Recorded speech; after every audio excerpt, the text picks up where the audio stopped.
Ladies and gentlemen, thank you very much for joining me on this, my journey into the constraints-led approach for BJJ. My name is Sam Battlefields, and today we had a really good session. And as you can see, I am at the gym, and this is actually a pretty good lighting and everything. Makes me look fairly decent. I actually warmed up a bit today, which was good. My shoulders aren't hurting as much. Started off with our normal tag as a warm-up. I think what I'm going to do with the warm-up, shift it to be knees and ankles. I really want to see some level drops. And I'm talking level drops from myself, not just everyone else. So the other night when we were having beers, I was like, my knees are getting better, everything's getting better. And I think it's because of the boxing tag. I think it's because of the live work we're doing. OG Aaron said, yeah, actually my knees are worse since we've been doing this, which blew my mind because I am 100% sure my knees are getting better, getting down lower, footwork in and out. And I think that might be a slight difference between what I've been doing versus potentially what Aaron's been doing. I can see that my understanding of striking has allowed me to improve my footwork based on my experience, if that makes sense, in that I'm much springier. I'm on my balls of my feet a lot more, the front balls of my feet. I am strengthening that front muscular chain / tendon chain / ligament chain, maybe. With the games that I was prepping last night, I realized that I had started to use internal language again. Even in my preparation, I could see on my notepad where I essentially said hands clasped around torso. That is internal language. I'm clasping my hands. What are we trying to achieve? Up until now, we've been trying to achieve chest on tricep, chest on back, chest on thigh. For 3 seconds, it meant that people were doing that internal language stuff that I'm talking about with hands clasped. But today, I did a win condition. Instead of just you have to have hold for 3 seconds, I said you have to do a lift. And I did a really cool, well, I thought it was really cool, fireman's carry, and I actually pulled it off. But the goal was just to get the connection and then lift them.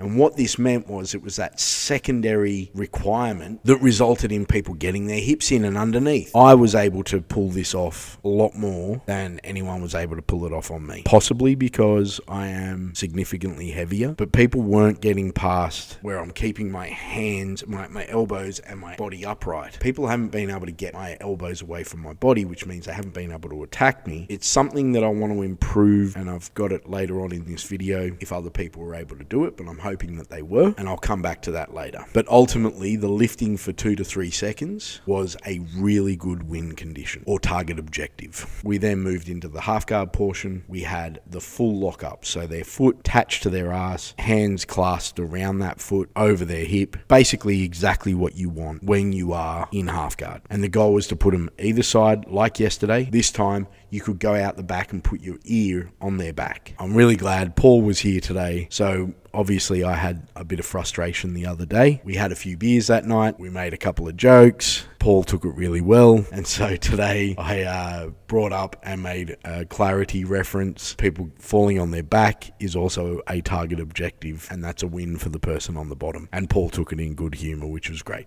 One thing that was happening was people weren't really taking advantage of just how deep they were, and they were kind of letting go of their arms and trying to come back up the body when they should have been going out the back even further. The other thing I noticed, which was really cool, was that people were actually keeping that foot attached to their ass. On reflection, what I think I'll try and do is tell them to keep the toes attached to their ass. That way, there will be less chance of the person being able to force their leg out. One of the really cool things I saw was new Aaron. He kept a hold of that, and even though Will was able to kind of mount him, it didn't matter because he had that foot still attached to his leg and his arms still clasped around the hip and that foot. So he was able to turn him over on his hip anyway and get that target objective, which was awesome. I can't remember if we moved on from half guard to a mount. I don't think we did, actually, but that's all right. So a couple of notes from the session. Obviously, I thought it was a great lesson. I did record it, which is awesome. The recordings have really bad sound on them, so you can't really hear what I'm saying. One of the things that was really cool was seeing the new Aaron in that takedown portion talk about how he could see a pathway due to his height compared to some of the taller guys, where if he was able to get low enough, he'd be able to go around the back, which is something that Ridwan talks about. And it was really cool to see that he had affordance recognition and he realized that he could do that. He just didn't know how to yet. So I was like, that's great. That's awesome, man. The fact that you can see it is something that that you could potentially do. I want you to explore that. I want you to experiment with that. Another point that I really wanted to say, my upright stuff is really working. Other than blast doubles, I'm really not sure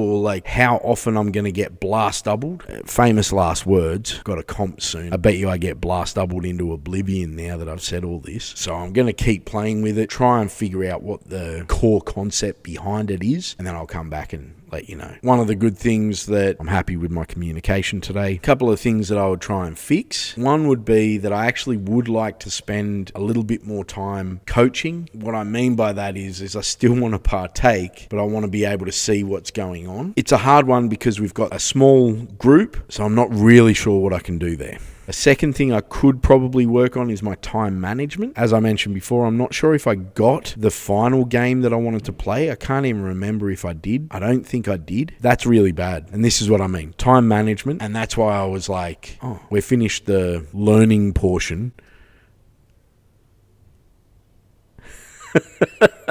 6:38. We're normally finished about 6:41. It's not too big of a deal, and we were able to get in a number of 4-minute rolls today, which was awesome at the end of class. But again, managing my time a bit better would probably be a benefit. In the next 24 hours, I'm going to improve by eating better. Yesterday, I ate like shit. I literally ate twisties for lunch and didn't eat dinner. What a shocker. That's what beers do to me. Still, there were some really cool things that came out of the free rolls today. Some of the stuff I was doing with Aaron was awesome. One of the really cool things was Ridwan finally got a straight ankle lock on me. He sat down on it, got a double ashy, all she wrote. Really fucking good. Proud of you. Had to beat him up afterwards, obviously, but really good, Ridwan. So nice work, bro. I think that'll be me.